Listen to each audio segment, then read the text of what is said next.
Hello everyone and welcome back to my channel. So for today's video I'm going to be reacting to the Ebony Jet magazine interview of 1987. So yeah, let's get into it. It's been almost 4 years since you recorded or come out with a new album. How do you feel now that the album is out? I feel rejuvenated, kind of, because after working on it so long, it's so much work. A lot of people, they're used to just seeing the outcome of work. They never see the side of the work you go through to produce the outcome. And I feel, rejuvenated and happy. It's a jubilation, really, is what it is. It's like a celebration. It's like, we're done. How long did it take to come up with, I guess you almost wrote 8 songs or 7 songs on it? How long did it take to come up with that creative process? I don't remember. I totally don't remember. I don't even count the hours or anything. Every song is different. Sometimes it happens quickly, sometimes it happens slowly. No one can quite say what the creative process is, because I have nothing to do with it almost, because it's created in space. It's God's work, not mine. Talking about that, God gives us a lot of gifts a lot of times, and you've been really blessed with a tremendous amount of gifts. And yet it seems as though a lot has been required of you. Do you sometimes regret being so utterly famous? No, sometimes. Only sometimes. Sometimes I want to sneak into places and not have any hoopla or, and it doesn't work all the time. Because people starting to crowd around. With his famous disguises. But you have a right to complain, because everybody has the right to go out there and to just be alone. But it seems like that right isn't really given to you. Well, it's part of the work, I would say. How do you feel about the song Bad? We talked earlier, and I told you that I like the song Bad because it's really all about you. You are the baddest when it comes to the record industry.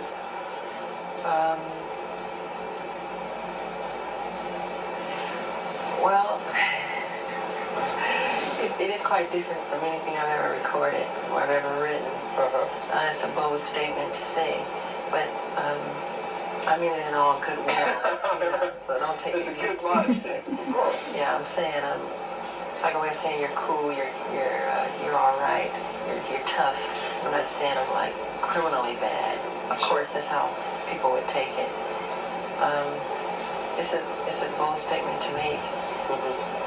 How about the video? The video is also another thing on this album, is that a lot of songs make social statements, and the video also does that too.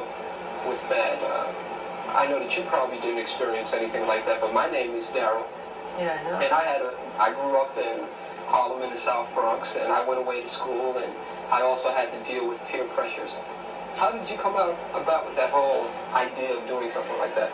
Well, it wasn't really my idea. It's actually part of a true story where this kid tried to... It's my story, yes. Yeah, it's your story, but the truth of what really happened, this kid, tell me very frank. Frank? Hold on for a second. Yeah, tell me places. Now, I know that you didn't write the video. Did you see that eye But you're contact? telling me the story is almost like the story of my life, but you're telling me that it's based on another person. Yes, it is. This kid who went to school upstate in the country, whatever, who is from the ghetto, and he tried to make something of his life, and he would leave his old friends behind. And when he came back on spring break or whatever, Thanksgiving break, his friends became so jealous of him that they killed him. But in the film, I don't die, of course. So it's a true story that we had taken from Time or Newsweek magazine. Yeah. And he is a black kid like me, and it's a sad story. But pardon? How does that make you feel when you see those sad stories? Oh, something like that is very sad because it's all negative. It's wrong.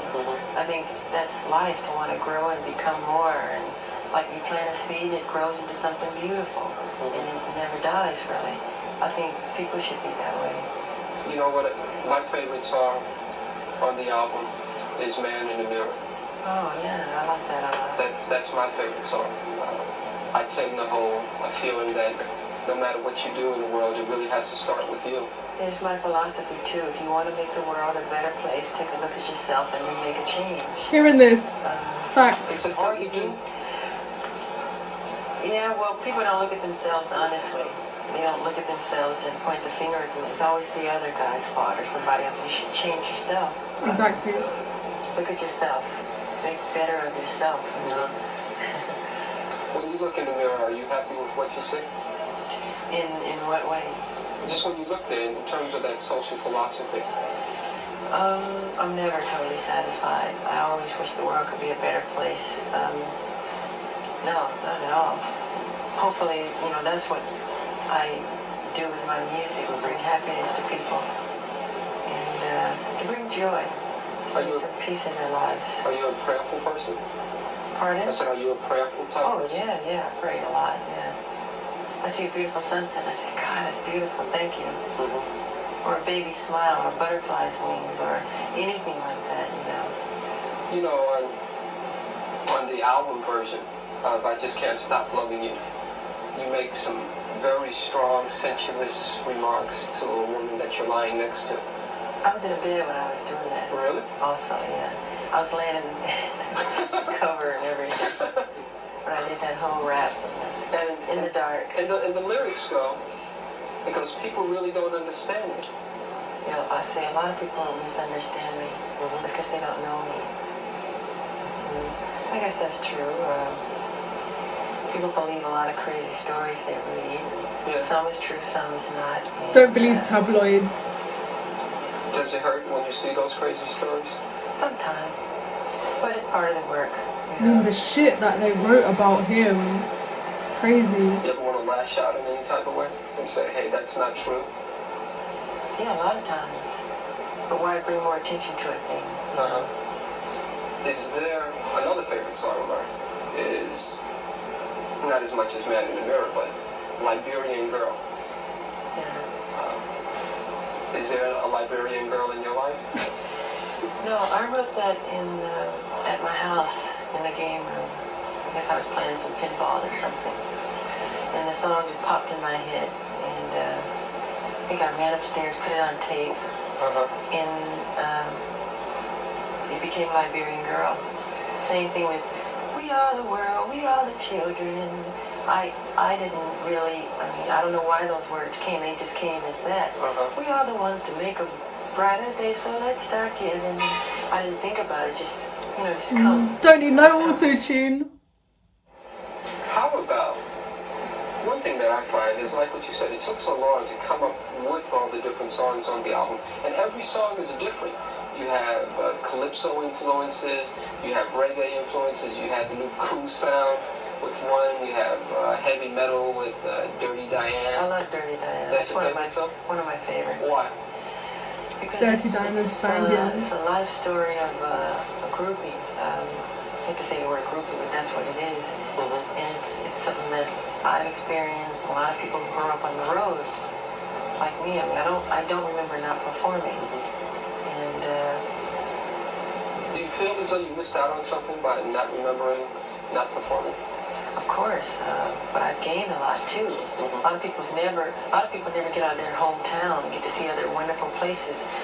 A lot of kids read about things that I get to see in person all over the world, in different places. So I'm so happy about that. I mean, you never can have everything. How does it feel when you go in to do a concert somewhere and literally there are tens of thousands of people that are rushing over to you just to get a glimpse? That's a wonderful feeling, especially when you see them smiling. And I love the fans. I think it's very sweet. I feel thankful is how I feel. I really do. I don't take any of it for granted. What would you say, what interests you most about life? What interests me most about life is learning, finding out new things, exploring different worlds. I'm so interested in human anatomy now, the brain, and so many different things like that, and the bones and everything. I know that, and this is a sensitive area, but you were very much interested in the bones of the Elephant Man, John Merrick. Yes. Is that because of your anatomical interest? Yes, I've been to the London School for Doctors twice, and I visited John Merrick's remains, who I feel a closeness to. I love the story of the Elephant Man. A very sad story. Would you someday like to do maybe a remake of the movie or the play? Maybe, but I feel it's been done so well already with David Lynch, and Right. I think it was John Hurt who played. That's right, who played in the John movie. Merrick, yeah.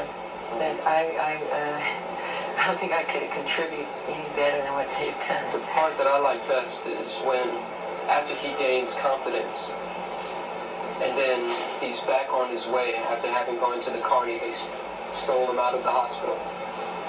And then he's inside the subway station. And then finally he has to yell in a sigh of, yeah, leave me alone. leave me alone, I'm not an animal. I'm a human I'm a being. human being. Do we as human beings treat people as animals too many times? I Yeah. think so. Man's inhumanity to man, I mean, that's what war is all about. Sure. So many of the problems in the past. Are you scared of war? Who I wouldn't think be? anybody likes war, in truth. I don't like war. I like peace. I'm a peaceful person. Do you ever think about ever being an ambassador or anything like that? The fact that you're accepted around this whole world. You ever think about being some type of ambassador? I feel I'm that already with my music and what I've done with music, because it breaks all barriers. I don't have to make a political statement. I do all of that with music. It breaks all language barriers and everything to all races of people.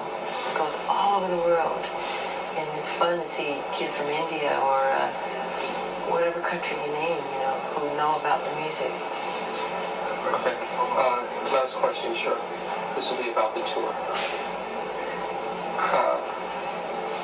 Appreciate the time. Can you okay.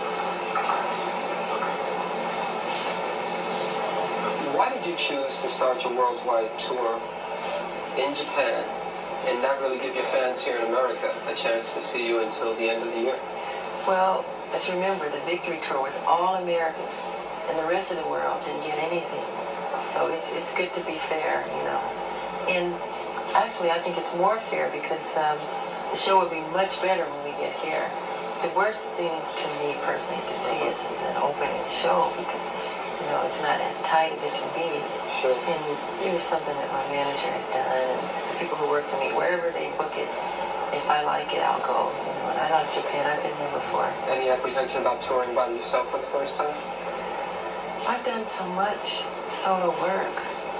Even when I was little, 13, solo albums, solo appearances on TV shows, and it's just another road.